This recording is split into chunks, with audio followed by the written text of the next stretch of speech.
शायद पिछली बार की क्लास में थोड़ा सा ग्लिच आ गया था क्योंकि वो अपीयर नहीं हो पा रहा था, तो हम लोग फिर से क्लास शुरू किए हैं।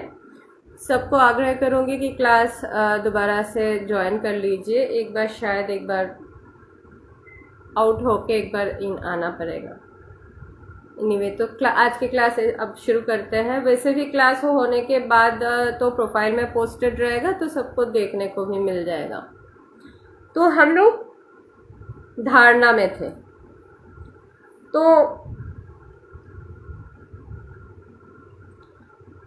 प्राणायाम के क्रम आप चाहे जैसे भी आपके हिसाब से आप जितना रख पाओगे, कुंभक आप जितना रख पाओगे आप उतने के हिसाब से आप करो। इसमें ऐसा कुछ नहीं है कि आपको कुंभक इतना रखना ही पड़ेगा, ये ऐसा कुछ नहीं है। देखो, ये आपका ना साधना जो है खुद को साधना है और आप किसी को फॉलो मत करो। आप आपके शरीर का रूप को फॉलो करो। आपके श्वास क्रिया जितना आपको दे रहा है आप उतना शुरुआत करो। शुरुआती तौर पे आप इतना मत सोचो कि मुझे कुंभक में 12 बार रोक के रखना ही है या 8 बार रोक के रखना ही है। उसमें हो सकता है आपको ब्रीदिंग प्रॉब्लम हो, तो उतना ही करो जिससे आपके शरीर को कोई भी प्रॉब्लम ना हो सकता है आप 2 बार लो, फिर आप ऐसे करके इसको 2 बार के लिए ही रोको और 2 बार के लिए ही छोड़ो, अगर ये आपको कंफर्टेबल लगता है। तो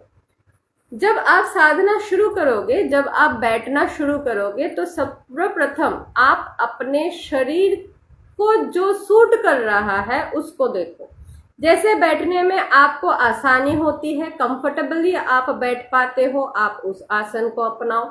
सांस क्रिया आप जितना कर पाते हो उतना करो। आपका मेन फोकस जो है वो प्राणायाम नहीं है।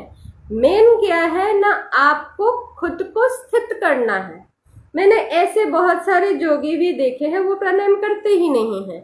एक टाइम के बाद मैं खुद प्राणायाम नहीं करती थी क्योंकि मुझे पल्मोनरी एडिमा हुआ था, तो मैं सांस ले ही नहीं सकती थी, मैं कुंभक कर ही नहीं सकती थी। तो जिन लोगों को मेडिकल कंडीशंस है उन लोगों को ये करने की जरूरत नहीं है। साधना करने के लिए, परमात्मा के दर्शन करने के लिए कोई भी मैंडेटरी पाथ नहीं है। मेन आपके मन की भावना है, आपकी आत्मा की शुद्धता है। जितना आप कर सकते हो आप उतना करो, लेकिन करो। बैठ के नहीं कर सकते हो, लेट के करो। वैसे जैसे हम लोग, जैसे जोगी लोग जो बैठते हैं कि हमारा रीढ़ की हड्डी एकदम सीधा रहते हैं। अगर इसमें आपको तकलीफ होती है मत करो। किसी ने कोई बंधक नहीं लगा रखा है आपको कि आपको ऐसे बैठना ही पड़ेगा तभी परमात्मा का दर्शन होगा। जी नहीं, ऐसा नहीं है। परमात्मा आपके भाव पे खींचे चले आते हैं। श्री राम कृष्ण देव कभी भी ये सब कुछ करके माँ का दर्शन नहीं मिला था। मैं जब पहले बार जब मेरे इष्ट की दर्शन हुई थी, मुझे कुछ समझ में ही नहीं आता था। मैं 7 साल की एक छोटी सी बालिका थी, तो मुझे कौन सा समझ में आएगा कि हाँ मेरे सामने महादेव खुद खड़े हैं, नहीं समझ में आया था। लेकिन मुझे सबसे पहले उस वक्त दर्शन हुआ था। तो आपके भावना के ऊपर विचार रहता है। आप पिछले जन्म में कहाँ तक चल रखे हो उसके ऊपर डिपेंड करता है। आपके कर्म संस्कार पे डिपेंड करता है। आप कहाँ रहते हो, क्या खाते हो, कैसा आपका दैनंदिन जीवन है, उस सब कुछ के ऊपर डिपेंड करता है। सबसे पहले इतना डिपेंड करता है आपके मन में उनका क्या मुहूर्त है। कोई उसको भातृभाव में चाहता है, कहीं पति रूप में चाहता है, कहीं गुरु है, कहीं पे वो माँ है, तो कहीं पे पिता है। जब हम लोग बोलते हैं ना कि तमेव माता तमेव पिता तमेव बंधुश्च सखा तमेव, तो वो हर एक रूप में है। अब आप इतना सोचिए, आप बोलोगे फिल्मी डायलॉग हो जा रहा है। नहीं, ये फिल्मी डायलॉग कुछ हद तक तो है ही है। अगर आपके जो सबसे, आप जिसको आप सबसे ज्यादा प्यार करते हो, आप उनके साथ बात करने जाओगे, क्या आप इतना कुछ सोच के जाओगे? मुझे अच्छा पहनाव पहनना है, मुझे अच्छे से बिंदी लगाना है, अच्छे से कॉम्ब करके जाना है, या I got to prove some dresses. आप खुद को प्रूव करने के लिए नहीं जा रहे हो, आप ऐसे किसी के सामने जा रहे हो जो आपके खुद के हैं, आप जिनके हो। तो उनके सामने ये विचार कैसा, वो आपके कितने नजदीक है, आप उनके कितने नजदीक हो, वो मेन मैटर करेगा। बाकी जितना हम लोग ये क्रियाएं सिखाते हैं, जितना मंत्र हम लोग देते हैं, ये सब कुछ एक इंस्ट्रूमेंट है। हम इंस्ट्रूमेंट क्यों यूज करते हैं कि एक कार्य को सरल बनाने के लिए। तो कोई भी चीज सरल करने के लिए बैठने का एक तरीका अपनाते हैं, धूप लगाते हैं, एक ज्योत जलाते हैं, एक अच्छा माहौल बनाते हैं। क्यों बनाते हैं?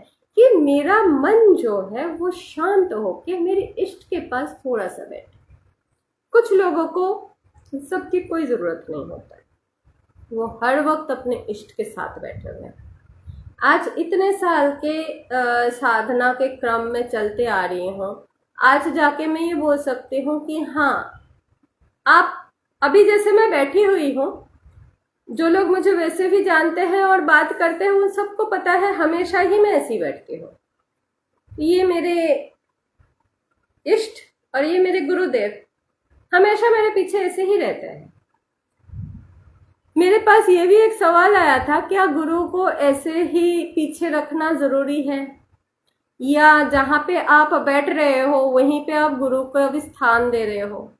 गुरु का स्थान तो यहाँ है, गुरु के स्थान तो आपके दिल पे है, गुरु आपके अंग संग हर जगह है। तो गुरु क्यों पीछे नहीं हो सकते? ऐसा नहीं है। आपके मन में गुरु है, आपके मन में आपके इष्ट है, वो हर जगह है, हर कण में है। एक वक्त आएगा साधक को जब आप वो हर एक चीज में आपके परमात्मा का दर्शन कर पाओगे, तो आपको लगेगा कि ये सचमुच ऐसा होता है कि मैं जिधर भी मुंह फेर रहा हूँ मुझे सिर्फ तू ही तू नजर आ रहा है। ये एक बहुत अच्छा भजन है और हमारे आशुतोष जी महाराज जी के यहाँ पे ये भजन गाया भी जाता है। तो हम लोग ये करते थे कि मुंह फेर जिधर भी देखो तू ही तू नजर आता है। तो ये एक बहुत फेमस भजन है, तो बहुत लोग बहुत जगह में सुने हैं। और बांग्ला में तो रविंद्रनाथ को देखोगे या किसी को भी आप देखोगे, जितने कवि ने बांधा है सुर ताल लय, तो सबने बोला है कि हर कण में आप बैठे हो, मैं किधर देखूं और किधर ना देखूं। जब आप साधना के एक पार आओगे, जब आप सच में खड़े हो पाओगे उनके आमने सामने, तो आप देखोगे आप भी वो हो, वो भी आप है। आप अपने अंदर भी उन्हीं को देख रहे हो और अपने सामने भी आप अपने आप को ही देख रहे हो और उनको भी देख रहे हो। ये है डुअलिटी से सिंगल फेज में आना, जहां पे हर एक अलग या विभेद एक आत्मा भूल जाता है। वहां पे सब कुछ एक और एक में ही सब कुछ दिखाई देता है। तब रामकृष्ण की परिभाषा में कहते हैं तू हो तो हो। वो भी एक मेरे गुरु है। तो रामकृष्ण देव जैसे कहे गए हैं ना, वो हो तो हो, तब और मैं नहीं रहता, तब सिर्फ और सिर्फ वो रह जाते हैं और कोई नहीं रहता। तो चलिए, हम लोग प्राणायाम का, जितने लोगों का ये डिफिकल्टी था कि माता ऐसे ही करना है, तो शायद मैंने आप लोगों को बता दिया। अब आता है धारणा और ध्यान। डिफरेंस क्या है? धारणा करना क्या है? आप धारणा करना किसको समझते हो? लौकिक स्तर पे, मैं पारलौकिक स्तर पे या स्पिरिचुअलिटी की प्लेन पे नहीं बोल रही हूँ। लौकिक स्तर पे आप धारणा किसको समझते हो? धारणा मीन्स कंसेप्चुअलाइजेशन।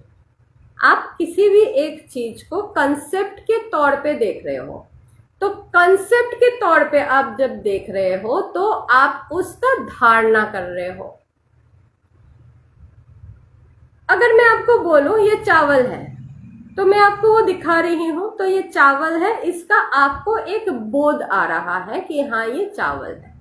वैसे ही मूर्तियां इसलिए रखा जाता है कि आपको आपके इष्ट के बारे में एक धारणा का जन्म दिया जाए।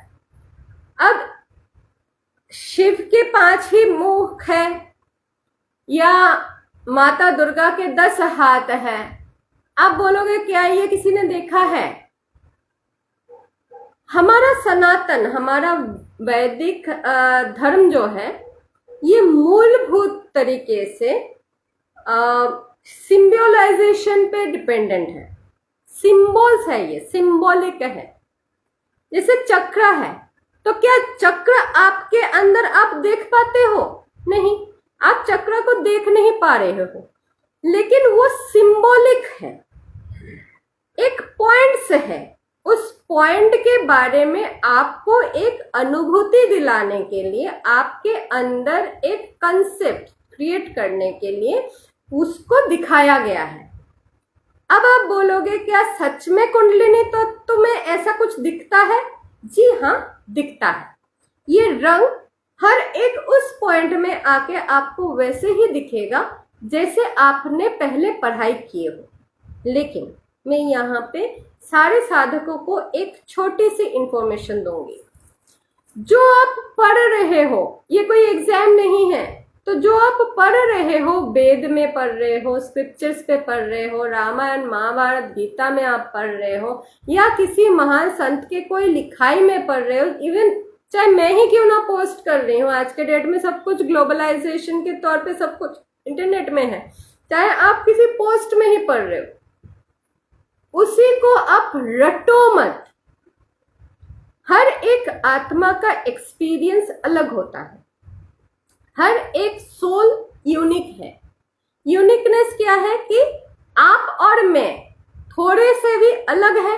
आपको जिस तरह से देखने में है, मैं वैसी देखने में नहीं हूँ। मैं जिस तरह से बोली बोलती हूँ, आप वैसे बोलती शायद नहीं बोलते हो। जिस तरह से मैं बात कर रही हूँ, शायद आप वैसे नहीं करते हो। तो आप और मैं विभेद हो गया। डुअलिटी तब तक है जब तक आप साधना का एक पड़ाव क्रॉस नहीं कर रहे हो, एक क्लास को आप आगे नहीं जा रहे हो, तब तक आपको डुअलिटी में रहना है। डुअलिटी आप तब कंप्लीट कर पाओगे जब आप मान के चलो कि आप एकदम 100% सब कुछ सीख गए हो, मास्टर्स के बाद भी पीजी डिप्लोमा अपने कर लिए हो, तब जाके आपका जो ये डुअलिटी का ये है वो खत्म हो जाता है। ठीक है, तो तब जाके आपका डुअलिटी खत्म होता है। तो आगे कैसे हम लोग क्या करते हैं कि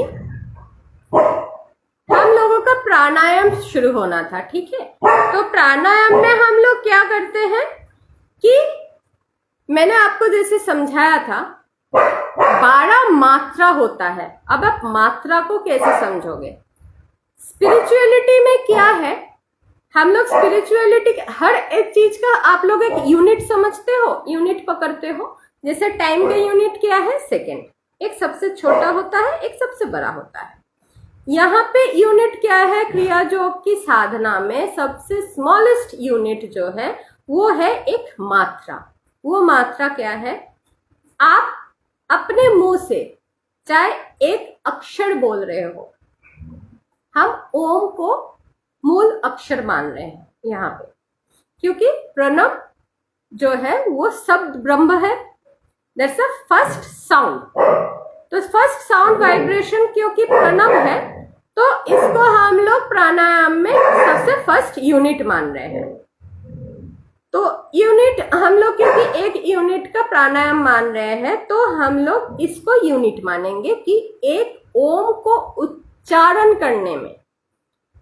अब आप बोलोगे ओम के उच्चारण बहुत अलग अलग तरीके से सिखाया गया है, सब भूल जाओ, ओम बस, मतलब एक अक्षर को बोलने में जितना आपको वक्त लग रहा है वो आपके एक मात्रा है।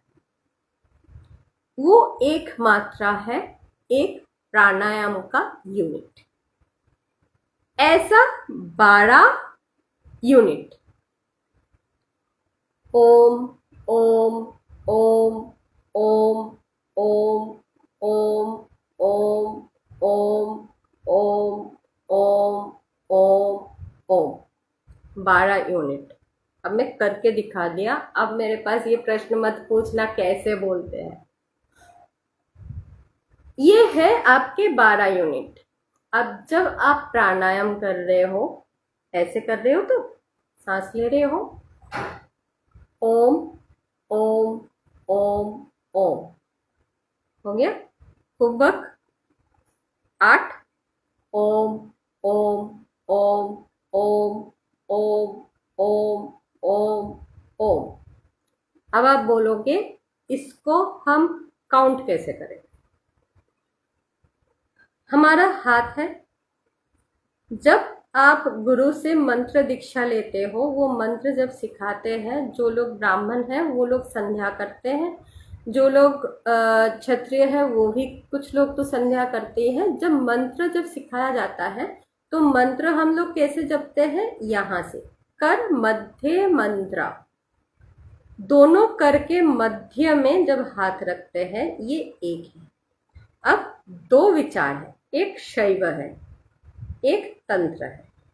तंत्र में हम लोग यहां से शुरू करेंगे, 1 2 3 4 5 6 7 8 9 10, ठीक।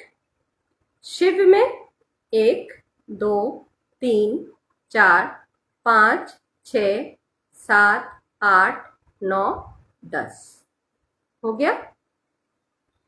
कुछ जोगियों की मानना है पुरुष मंत्र में ये विचार चलेगा और मातृ मंत्र में ये विचार चलेगा। आपको जो भी इजी लगे वो आप कर सकते हो। अदरवाइज आप लोग रुद्राक्ष के माला जानते ही हो। रुद्राक्ष के बड़े माला होते हैं और एकदम छोटे माला भी होते हैं। ऐसे छोटे माला भी आती है। या आप ये भी मत सोचो, बड़ा एक माला खरीदो 100 रुपए में पूरा ऐसा माला आता है जो 108 के क्रम का होता है। इसको आप काट लो, आप 12 बना लो और दोबारा से उसको गूंथ लो। फिर जैसे आप लोग प्राण प्रतिष्ठा करते हो माला में, अब इसका एक अलग क्लास लूंगी। नॉर्मल ये है, गंगा जल में शोधन कीजिए, चंदन दीजिए, उस पे दीप दिखाइए, आप धूप दिखाइए, अपने इष्ट को उस माला को अर्पण कीजिए और बोलिए कि इस माला से मैं जो भी मंत्र जपूंगा या जो भी साधना मैं करूंगा आपके नाम से, वो साधना मेरा सार्थक हो। ठीक है। संस्कृत हमारा मातृभाषा नहीं है, हम हर कोई संस्कृत मंत्र नहीं बोल सकते हैं। जो लोग बोल सकते हैं वो जरूर संस्कृत में बोलिए। जितना आप सनातन के तरफ रहोगे उतना आपके लिए अच्छा रहेगा। मेरे को करीब करीब 63 लैंग्वेजेस सीखने के बाद आके संस्कृत दोबारा से सीखना पड़ा था, क्योंकि मैं वेद को वेद के लिखी हुई भाषा में पढ़ना चाहती थी। तो आपने एक माला बना लिए 12 का। ये मेरा 12 का नहीं है, आप ये मत सोचना माता वो तो लग रहा था 12 से ज्यादा है। जी हाँ, ये 24 है। तो क्योंकि मैं जब प्रैक्टिस की थी तो मैं 24 से शुरुआत की थी। मुझे फॉलो नहीं करना है, अपने शरीर को फॉलो करना है, किसी को भी फॉलो नहीं करना है, खुद की शरीर को फॉलो करना है। जो लिखा गया है ये सिंबॉलिक है, आपको सिर्फ समझना है कि इस तरह से मेरा मन मेरे काबू में आएगा। दिस क्रियायोग इसलिए कहा जाता है कि क्रिया करते हैं हम लोग।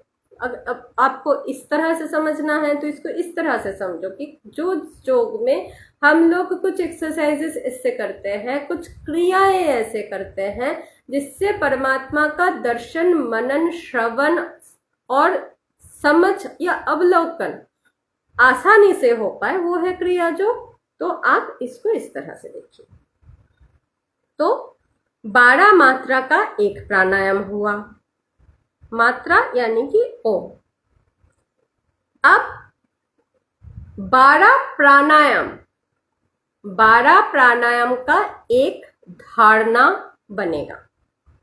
मतलब जितने वक्त में आप 12 बार ओम बोल रहे हो, एक प्राणायाम कर रहे हो, कोई भी एक चीज को आप उतने सेकंड, ये एस्टैब्लिश्ड साइंटिफिक थ्योरी है, आप अगर किसी भी एक चीज को even if it is unknown to you, आप उसके बारे में कुछ नहीं जानते हो, उतना तक आप एक ही फोकस में उसको देखोगे तो उसके विषय में आपके मन एक अपने हिसाब से धारणा बना लेगी, इसलिए इसको धारणा कहा गया है। जितने वक्त में आपके मन के ऊपर, इस तरह से भी आप इसको समझिए कि जितने वक्त पे एक चीज का, कोई भी एक, किसी भी तरीके का, चाहे वो जीवित हो चाहे वो निर्जीव हो, एक चीज का आपके मन के ऊपर एक रेप्लिका पढ़ने में जितना वक्त लगता है वो है आपका एक धारणा का मुहूर्त। 12 प्राणायाम में एक धारणा का मुहूर्त बनता है। अब जब ऐसा 12 धारणा बनेगा, मैं क्लियर? ऐसा ही 12 धारणा जब बनेगा आपका, वो एक ध्यान की मुहूर्त है। ठीक है? अब आता है ध्यान। ध्यान का मतलब 2 है।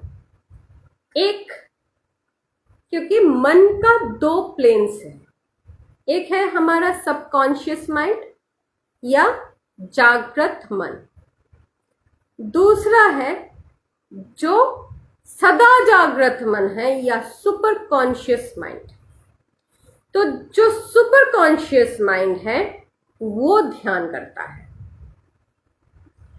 धारणा या जो छोटे ध्यान होता है वो आपके कॉन्शियस माइंड कर रहा है।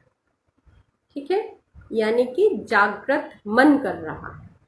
इसलिए धारणा तक आपके मन के अंदर प्रश्न रहेगा, विक्षेप रहेगा, आपके अंदर मन डामाडोल करेगा, बहुत सारे दिशाओं में भागेगा, बहुत कुछ बोलेगा, लेकिन जब धारणा प्रगाढ़ हो जाएगा, यानी कि 64 हो जाएगा,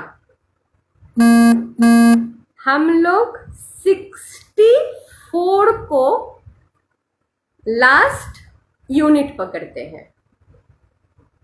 मंत्र एक बीज मंत्र से शुरू होता है और 64 अक्षर का मंत्र पाए जाते हैं।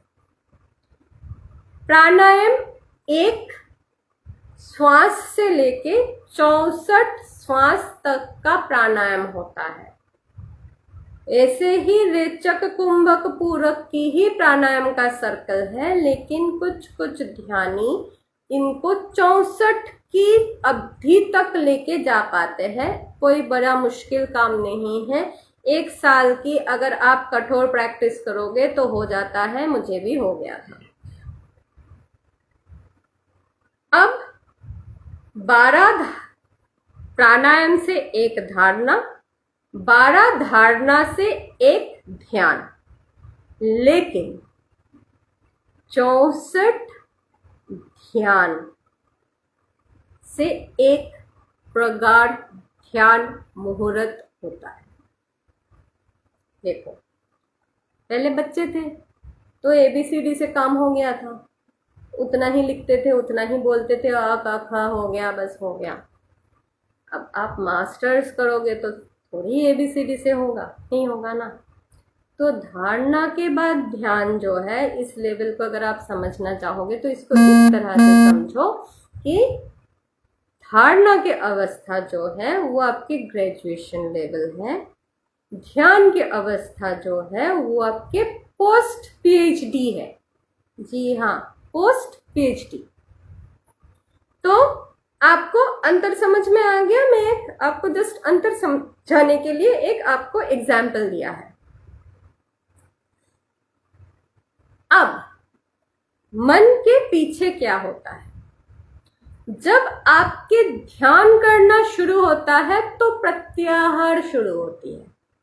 अब आप बोलोगे प्रत्याहार क्या है? प्रत्याहार क्या है कि प्रत्याहार वो चीजें हैं जहां पे आपके अंतर मन से किसी भी तरीके का विक्षेप खत्म होता है। चाहे आप मटेरियलिस्टिक सोच रहे हो, चाहे आप नॉन मटेरियलिस्टिक सोच रहे हो, इट इज इनवेरिएबल।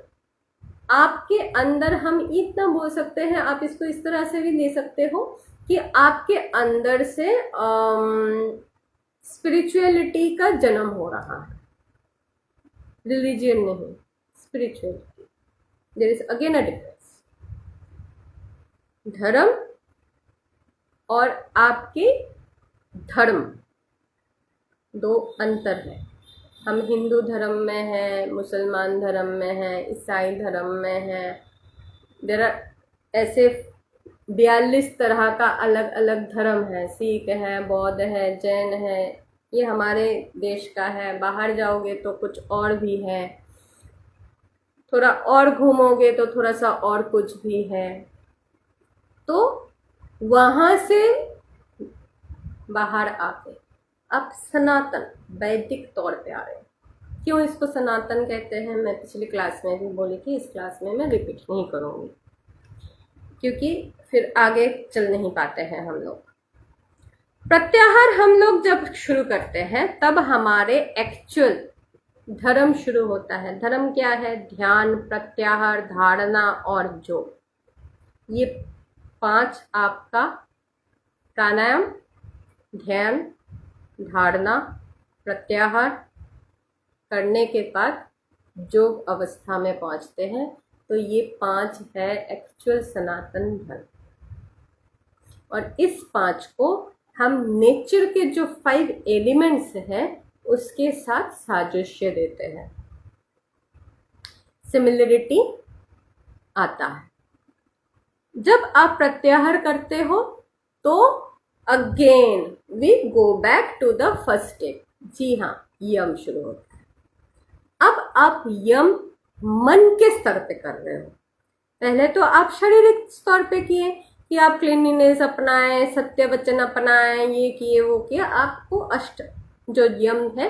अब ये मन के स्तर पे शुरू होगा। ठीक है, समझ में आया थोड़ा सा कैसे होगा ना? आपका मन, और ये सचमुच होता है। एक टाइम था 2002 में शुरुआती तौर पे, तब मैं यूनाइटेड नेशन में थी। तो at that point of time मैं इंडिया का top most non political seat पे बैठी हुई थी। लेकिन मेरे साथ क्योंकि प्रत्याहार शुरू हो चुका था अंतर मन से, क्या प्रॉब्लम होता था कि प्रैक्टिकली मैं झूठ नहीं बोल पाती थी। और मेरे काम को करने के टाइम पे थोड़ी बहुत झूठ बोलना जरूरी था। ये जितने लोग काम करते हैं सबको पता है, सांसारिक तौर पे झूठ बोलना पड़ता है। चाहे हम उसको किसी भी नाम से बोले, झूठ झूठ ही है। हाँ, हम उसको बोल सकते हैं ट्विस्टिंग ऑफ फैक्ट्स, और हम लोग बोलते हैं फैक्ट नहीं दे रहे हैं, थोड़ा सा हम लोग इम्प्योरिटी मिला रहे हैं, आटे में तो नमक ही मिलाया है। चाहे आप किसी भी तरह से अपने आप के मन को समझा लो, आप झूठ बोल रहे हो। तो झूठ को झूठ ही बोलते हैं। और ये 2002 में ही बात था कि मैं झूठ को तब झूठ ही मानती थी। और जैसे ही बोलती थी तो मान लीजिए जिसके सामने बोला वो जैसे ही चला गया, at that point of time मैं बार बार बोलती थी, हे प्रभु मुझे माफ कर दो, आज मेरे मुंह से तो झूठ निकल गया, आज मेरा क्या होगा, मेरे से पाप हो गया। मेरा शरीर तो बोल रहा है, लेकिन ये भाव कहाँ से आ रहा है ना? मेरा मन बोल रहा है तो झूठ बोलती है। आपका मन जागृत हो चुका है।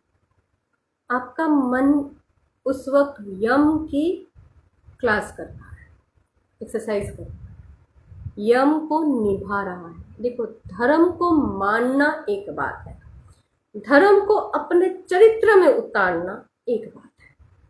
ये हर कोई नहीं कर पाता। और जोगियों में विभेद यहीं पे आता है कि हर जोगी धर्म को तो बोलता है, लेकिन हर जोगी धर्म को अपने चरित्र में ढाल नहीं पाता है। इसीलिए बहुत सारे ऐसे संत आज के डेट में आपको देखने को मिलती हैं जो लोग मटेरियलिस्टिक हैं, क्योंकि वो चोला तो उनको संत का ही है, लेकिन वो उस धर्म को अपने चरित्र के अंदर बसा नहीं पाए। और ऐसे बहुत गृही लोग हैं जो अपने वस्त्र से तो सन्यासी नहीं है, लेकिन उनके सारे दिनचर्या जो है उस चरित्र के आधार पे वो एक सन्यासी है। और कलियुग में ज्यादातर इसी का भावना ज्यादा है, और साधना करने का क्रम यही है कि चाहे आप जिस भी काल में बैठे हो, जिसके साथ भी बैठे हुए हो, आपके मन आपके उस स्तर पे पहुंचा के रखो जो मलिन ना हो। मलिन मतलब क्या?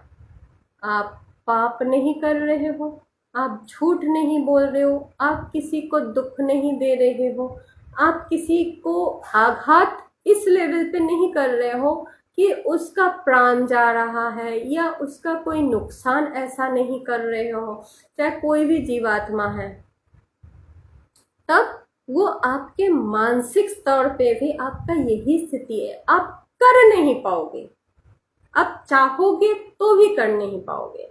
अब यहाँ पे एक बहुत कंट्रोवर्शियल पॉइंट आता है और इस बारे में बहुत ज़्यादा डिस्कशन चल रहा है, स्पेशली अमोघ लीला प्रभु की डिसमिसल के बाद ये बहुत ज़्यादा चर्चे में है। तो मैं इसको भी थोड़ा सा छूना चाहती हूँ, क्योंकि मैं बंगालन हूँ, तो मैं वहाँ से आई हूँ जहाँ पे मछली या मांस को देवी के ऊपर चढ़ती है, तो उसको हम लोग ऐसा नहीं मानते हैं कि इससे हम लोग किसी जीव का कोई नुकसान करते। आप बोलोगे कि हम तो शाकाहारी हैं। तो और एक बंगाली हुए थे जेसी बोस, उन्होंने ये बहुत साल पहले साबित करके गए हैं कि एक छोटा सा पौधा, चाहे वो एक कोशी ही क्यों ना हो, उसके अंदर भी प्राण है। एक एमोबिया, उसके अंदर भी प्राण है। अगर जो ग्रो कर रहा है उसके अंदर प्राण है, तो क्या साग, पत्ता, फल, सब्जी, इसमें प्राण नहीं है? जी हाँ, प्राण है, क्योंकि वो बढ़ता है। तो जो चीज बढ़ता है वो प्राण है। आप आपके मानसिक स्तर पे आप इसको समझो और आप स्थान के हिसाब से समझो। हम लोग जब यूएस में रहते थे, यूएस में रहोगे तो आपको एक पर्टिकुलर टेम्परेचर पे आप रह रहे हो, वहां पे आपको मांस खाना पड़ेगा, नहीं तो आप जिंदा नहीं रह पाओगे। वहां पे आपको ड्रिंक करना पड़ेगा, लेकिन वहां पे मैंने आज तक, मैं 23 साल फॉरेन में रही हूँ, मैंने कभी ऐसा नहीं देखा है एक बंदा बॉटल पे बॉटल पीते जा रहा है, जो मैंने यहाँ इंडिया में आके बहुत बार देखा है। मेरे देश में ये होता है, पहले भी मैंने देखा था, और मैं वापस जब से आई हूँ तब भी मैं देखी हूँ कि पूरा एक बॉटल, एक क्वार्टर खाए, भाई वो नुकसान करता है।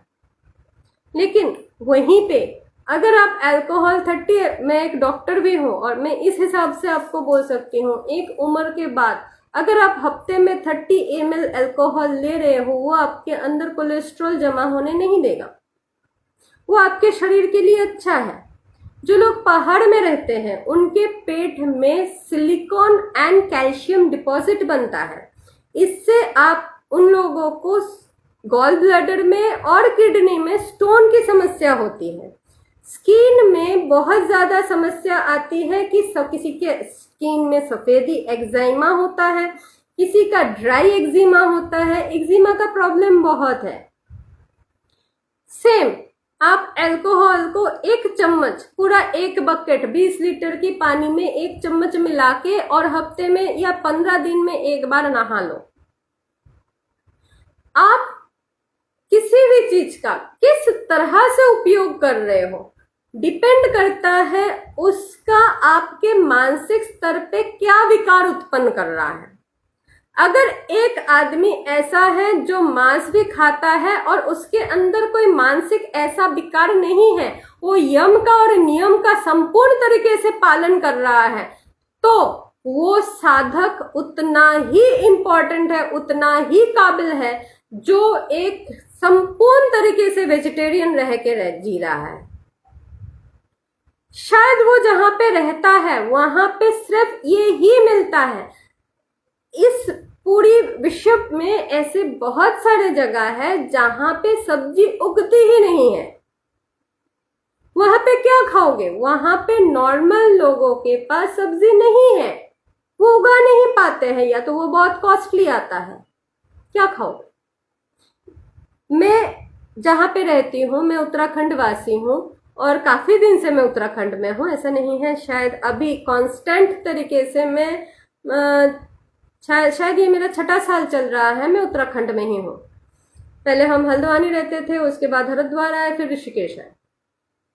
तो मैं आपको बताऊं, हमारे यहाँ पे जो सब्जियां मिल रही है डेली तौर पे, सारे सब्जी में या तो बहुत ज्यादा केमिकल है, ये आई थिंक ऑलमोस्ट हर जगह पे अभी भारत में चल रहा है, या तो बहुत ज्यादा केमिकल है तो आप नहीं खा पाओगे।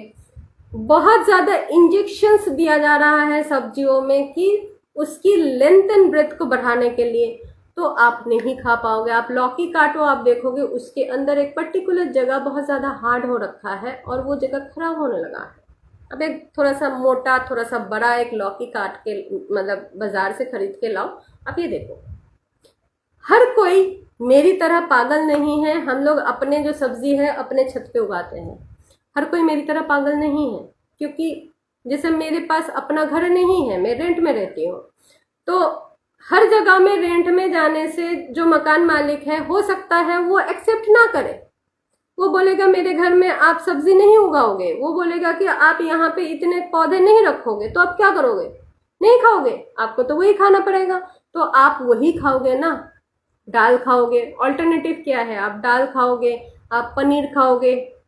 हमारे उत्तराखंड में या हरिद्वार या ऋषिकेश की जगह में जो श्रावण के महीना है, यहाँ पे नॉनवेज एंट्री बिल्कुल बंद होता है।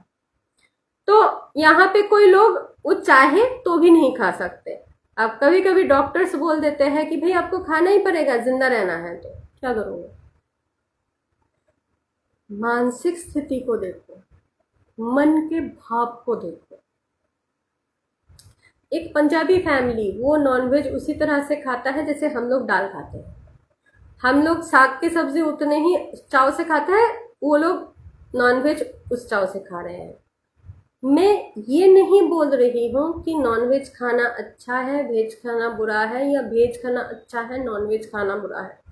ये बोल के अब किसी के ऊपर थोप के नहीं हो सकता है। जो अध्यात्म है, अध्यात्म किसी के ऊपर थोपा नहीं जाता है। कम से कम मेरी ये प्रिंसिपल नहीं है, क्योंकि मैंने ये देखा है कि आप अगर जबरदस्ती किसी के ऊपर कुछ भी थोपोगे तो वो चीज नहीं कर पाता है। वहीं पे वो चाव से कोई चीज कर रहा है, सतत कर रहा है। एक बहुत झूठा आदमी है, बहुत ही झूठा, एकदम फ्रॉड है।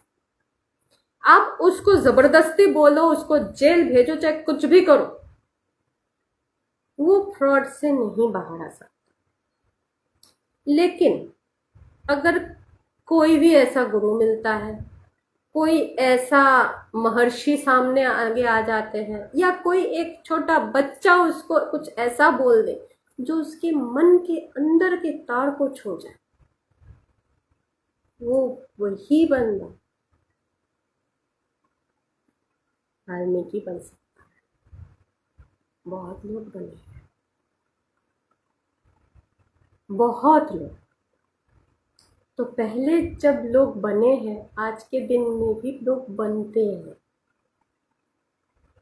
और हम लोग ना एक चीज और बहुत ज्यादा करने लगे हैं, वो तो ये करना है, आप कंपेयर करने लगते हो।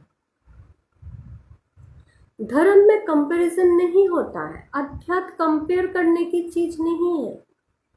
मैं एक साल में एक पड़ाव को पार कर लिया, हो सकता है आप 1 महीने में वो पार कर लो, और हो सकता है आप 10 साल इंतजार कर रहे हो। तो कंपेयर मत करो।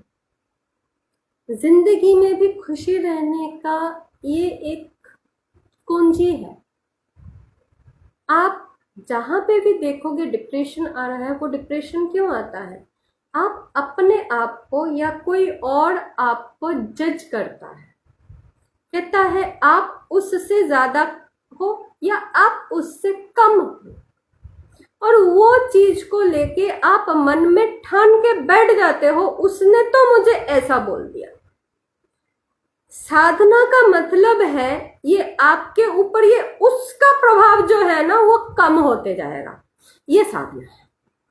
सीधी हिसाब से ये है साधना। जब आपके अड़ोसी पड़ोसी के बोलने से आपके मानसिक स्तर पे कोई भी प्रभाव नहीं पड़ेगा, आप खुद के आंखों में खुद झांक के खुद शीशे में खुद को देख पाओगे, खुद के मन को देख पाओगे, खुद के आत्मा को परख कर पाओगे ध्यान साधना के तौर पे, तब आपके बाहर बंद हो जाएगा, आप अंदर के तरफ चलते जाओगे। मतलब आप एलिमेंट्री क्लासेस से आगे सेकेंडरी और सीनियर सेकेंडरी के लिए चल दिए। यम नियम हो गया, तब आपका प्राणायाम शुरू हो गया। प्राणायाम के बाद धारणा, धारणा के बाद ध्यान, ध्यान शुरू होने के साथ साथ प्रत्याहार। तो क्रम जो है साधना का मैंने ये कंप्लीट कर दिया। आगे की क्लास में हम लोग ध्यान के ऊपर बात करेंगे, क्योंकि ध्यान कुछ हिस्सों में बटे हुए हैं और आगे के रास्ता जो है वो ध्यान से समाधि तक का है। समाधि आज भी लगती है, समाधि आज भी होता है, और समाधि मैं खुद जा चुकी हूँ और आपको भी करवा सकती हूँ, लेकिन साधना पड़ेगा।